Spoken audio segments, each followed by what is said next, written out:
What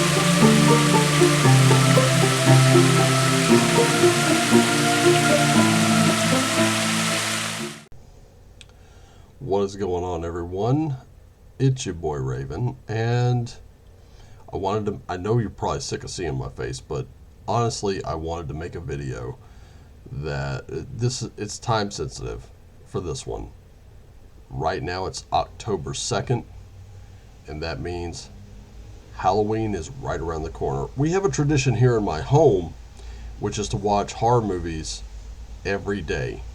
That means, you know, slasher flicks like Nightmare on Elm Street, Friday the 13th, all the way over to like Scream, the old classic Universal monster movies, and of course, tabletop role-playing games. They are no exception to horror. As a matter of fact, they're the most fun because you can actually make your own horror. And I'm going to show you some titles here today. And what I wanted to do is I just wanted to run you through some of my favorites. I did make a video earlier, but it just ran way too long. And I pulled out the kitchen sink on these things. I was like, geez, how many PDFs am I going to recommend? So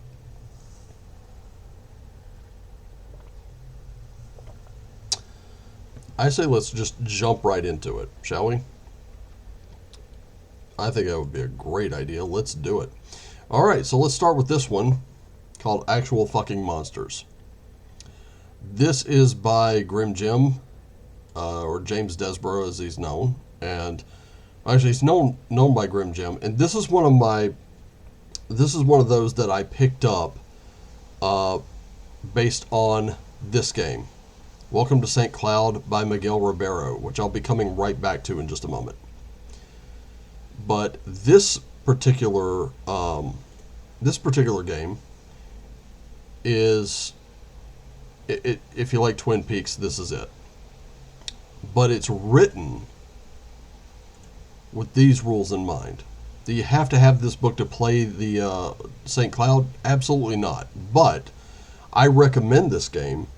I also have the AFM Companion, because in this game you get to play the monster. And I will give you just a little bit from Introduction Part 2. Just this. In this game, you will play monsters. I should clarify that a little. You will play actual fucking monsters. You will play genuine, actual, horrendous monsters. The kind that murder indiscriminately, eat babies, and who are utterly fucking irredeemable due to their hideous nature and unnatural hungers. There you go. That's the kind of character you will play. And if you want to know what that kind of looks like, I would recommend watching the movie Nightbreed or reading the Clive Barker novel Cabal.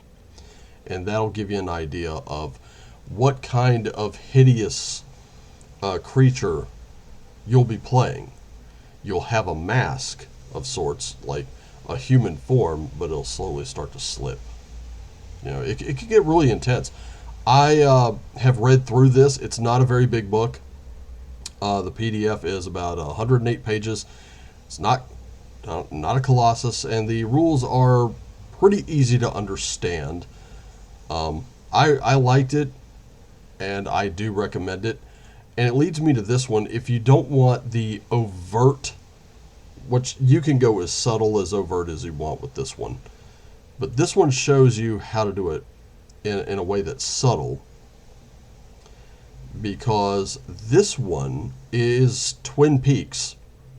And if you liked the TV show Twin Peaks, and you liked how kind of creepy it was, this particular book, again, these are not expensive either. It's about 114 pages, and it's a campaign setting and a scenario. It can be adapted to any system, but it includes stats for AFM, the AFM role-playing game. This is surreal horror in nature, since it was heavily inspired by David Lynch's cult TV show Twin Peaks. But it leans on other sources like John Carpenter's The Fog, The League of Gentlemen, Carnival, and 1970 slasher flicks. There isn't a specific mythology. Even the amount of supernatural and or paranormal phenomena can be easily modified to suit different tastes. And there you go. Welcome to St. Cloud by Miguel Ribeiro. And I thought kind of swinging from Grim Jim into Miguel Ribeiro was a great segue, because Miguel also wrote Sisters of the Seven Sins, Orpheum Lofts, The Memorial, and Her Heart Was a Locked Room, but Nobody Had the Key, for the same with the same game stats and rules in mind. That all this is published under Postmortem Publishing, or Postmortem Studios. I'm sorry. You can check that out at post-mort.com, and I highly recommend you do. You can pick these books up on lulu.com. You can also get them on DriveThruRPG, and then some I will show you can get through Big Geek Emporium, which I highly recommend you do. So let's move on to the next one. And naturally, I'm going right into the Wretched verse here. Wretched Epoch, we talked about in the last video. You've got secret societies. You got that real that creeping dread and horror factor in here. Plus, there is a scenario specifically tailored for this coming. So, really important to kind of watch out for that. There's also Something Wretched This Way Comes, which you can easily adopt the Wretched Epoch rules to in the setting. Just as well, you could also put it into Exploitation or even Wretched Space. The Wretched verse, I highly recommend. Miguel Ribeiro, Silvia, Clemente, Joe Coombs, they do excellent work. Let me show you. The Giallo series by Postmortem Studios is being converted to the Red Room's Wretched verse. Sisters of the Seven Sins right here. Sort of, this is a scenario for Wretchploitation. Also kind of falls into the Nunsploitation scenario. So this scenario takes place in a Portuguese convent with a dark history of demonic possession, black magic, and devil worship that in the mid-1970s is occupied by a recently founded, unusual religious congregation made up of disgraced women who wish to atone for their past, the reprobate Sisters of the Seven Sins. It's the first version of this scenario. It's part of a collection titled Postmortem Giallo. It's evident that Italian pulp, particularly its movie iteration, is one of the major influences, but there will be more on that later. This is one that I do recommend. I'm going to tell you right now, if you're already looking at it and you're offended, probably not one you should be playing. I say these games that I recommended are for mature, sane, rational adults. So,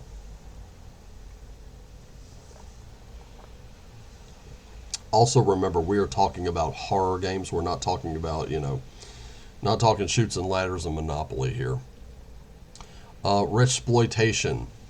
There were plenty of exploitation films in horror. They were very low budget, and many of them had, they were just bad movies, but they were so bad they were good.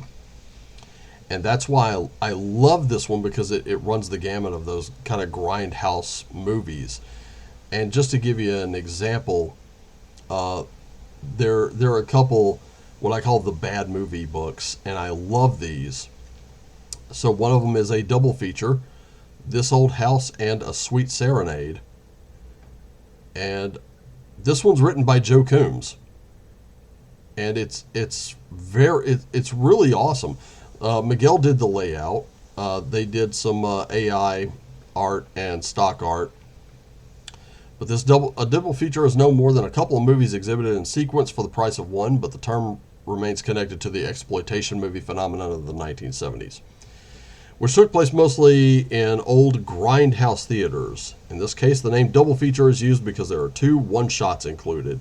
Also, because the adventures are primarily meant for the Wretchploitation game, and they're both horror adventures, easily used without any preparation if you mean to run them in Wretchploitation or any other contemporary horror game.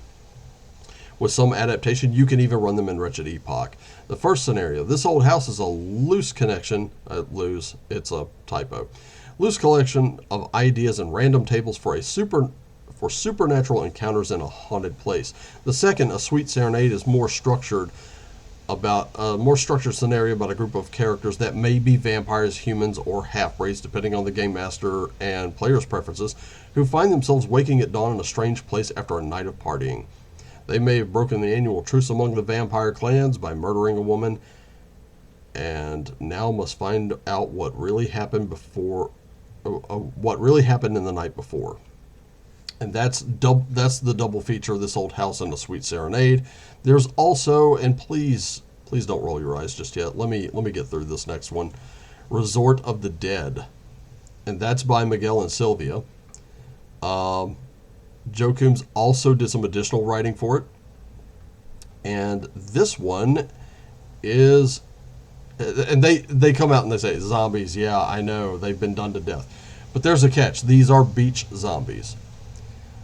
So that was covered in a few video games, but George Romero and J.G. Ballard crossover about a zombie apocalypse set in a formerly luxurious but now decaying summer resort in Portugal during the 1980s. Never been done before.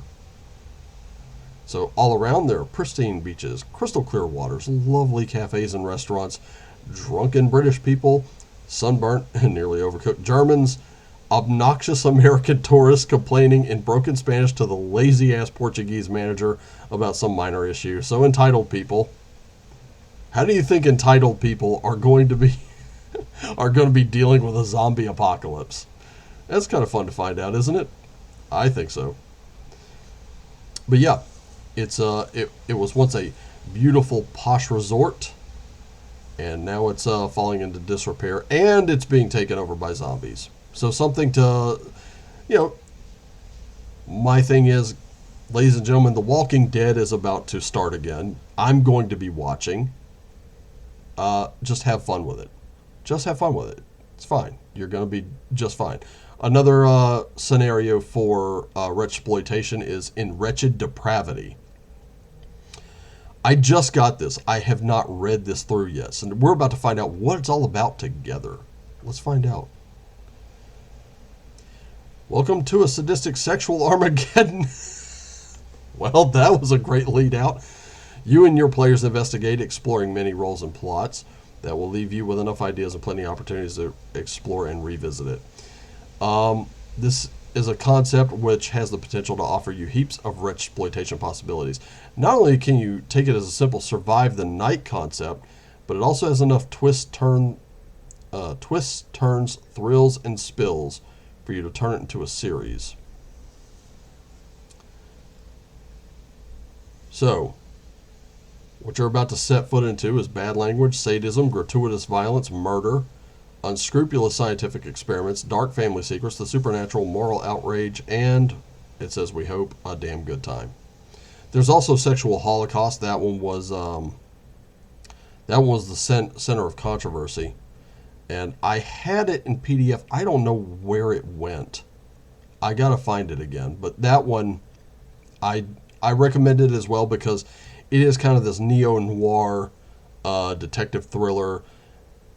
If you watch the movie Hellraiser Inferno, it's kind of like that. Kinda. But it's a little more intense.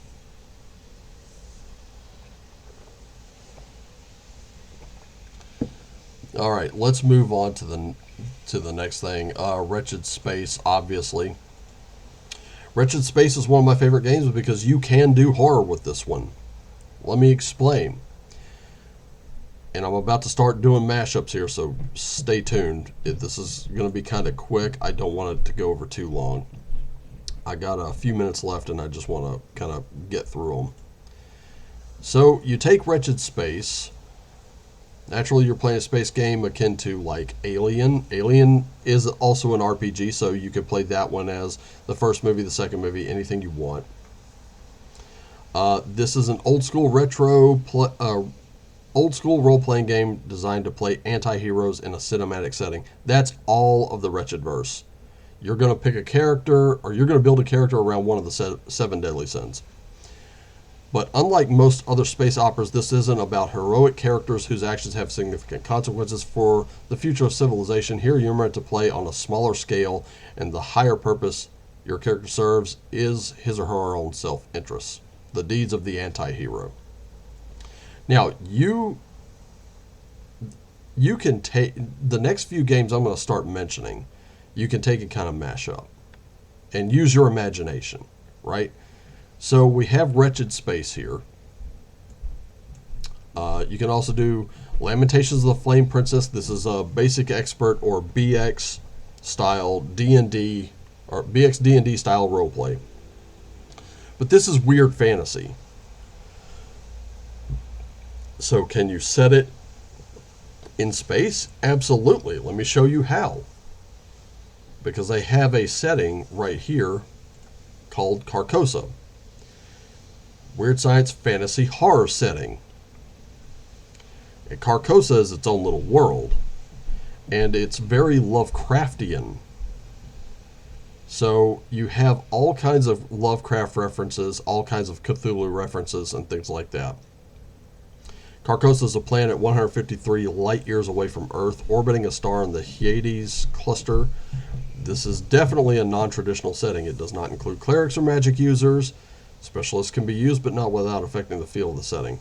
The standard spellcasting classes are replaced by sorcerers who use horrific rituals to summon Cthulhuoid entities. Just to give you an idea, speaking of those kinds of entities, there's Chalt. And Chalt is a world in and of itself. This one is centered around its black pyramid in the middle of the desert known as the Skaba. You also have Fuchsia Air and the Chartreuse Sea.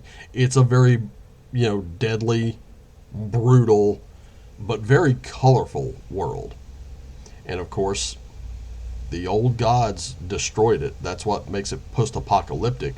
So if you're playing Wretched Space, you can use Carcosa to kind of get you to Chalt, and then you can play around in Chalt. And yes, you can lean into the horror of this one. And that black pyramid will be everything. I would suggest giving all three of these a try. So, Wretched Space, get Lamentations of the Flame Princess. You can actually get the rules without the art for free. Then grab Carcosa onto Chalt. And the next three supplements, or the next three books I'm going to mention are their own things, but you can still put them together. You've got Kids on Bikes, and I'll tell you about the synopsis because that's what appeared right here on the screen. And that's what you're seeing right now. So I'm going to kind of scroll up a little bit. So the door to the old house creaks open, the rust on the hinges groaning as you see the dust floating like spores in the air inside. But by the faint light of your cheap flashlight, you see the stairs to the upper floor, its railings gnarled and broken like crooked teeth. Their curve makes the stairs seem almost like a hungry grin, and you wonder if their age will support your weight. Still, you must go in. The only question is, who will go first? So in this game, you take on the roles of everyday people grappling with the strange, terrifying, and exceptionally powerful forces that they cannot defeat, control, or even fully understand. The only way to face them is to work together, use your strengths, and know when you just have to run as fast as you can. And that is this game called Kids on Bikes. It's one of my favorite games. It's not a big book. It's fairly inexpensive, and of course you can just buy it in PDF if that's what you want.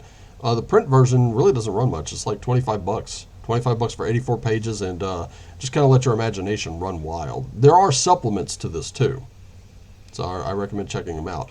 There's also Monster of the Week. This is great for,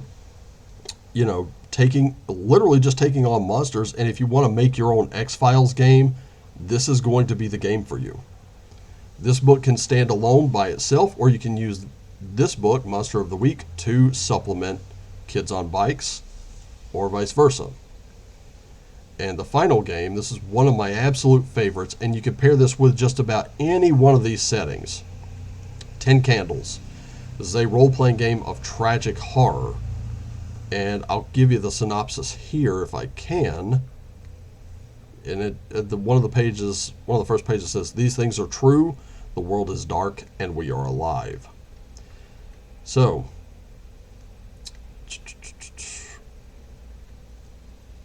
okay. What you need to know. This game is about telling a story that you will tell is not a kind one, and far from a happy one. It is a sort of story that has sharp edges, the kind that lingers long after it's gone, nesting in nightmares and drifting on every shadow, the kind no one wants to tell, the kind that needs to be told. This is a story about what happens in the dark. This is a story about survivors trying to light up their little corner of the world and do something meaningful within it in the few hours they have left. This is a story of desperation. It's a story of people like you and I fighting back against the darkness only to inevitably and inescapably be consumed by it. 10 Candles is a tragic horror time-based cooperative storytelling game through which you will tell the story of a dark world and those who fall victim to it. It's best played with 3 to 6 players and takes about 2 to 3 hours. It is designed for zero prep, one-shot plays. There are plenty of adventures in the book, and at the end of the session, every player character dies. But it's not about whether you live or die. It's about what you do between the time the game starts and the time your character meets his or her end. And you can take settings from one, rules from another, put it all together. Again, we're the ones that are creative, right? We're the ones with imaginations. This is a way to do it and turn up that tension because it is Halloween, or it will be soon. So it's great for a Halloween party game. Any one of these, really. I do recommend them. You can get them at drivethrurpg.com, biggeekemporium.com, lulu.com. For 10 Candles, that is cavalrygames.com, if I'm not mistaken. I'm going to put links in the description below. I just wanted to share these with you and, maybe try something different. Doesn't always have to be D&D. Doesn't always have to be cyberpunk either. It could be something horrific, terrible, scary. Try it. Try some of these games. Like I said, some of them you can get for free. So go ahead. I recommend checking out the Wretched Verse, AFM, the whole works. Try something different this year. Try them at the Halloween party. Make a party out of it. In any case, it's it for me. I've gone on way long enough. Love you all. Take care of yourselves and each other. Always play what lights you up. And as always, play on.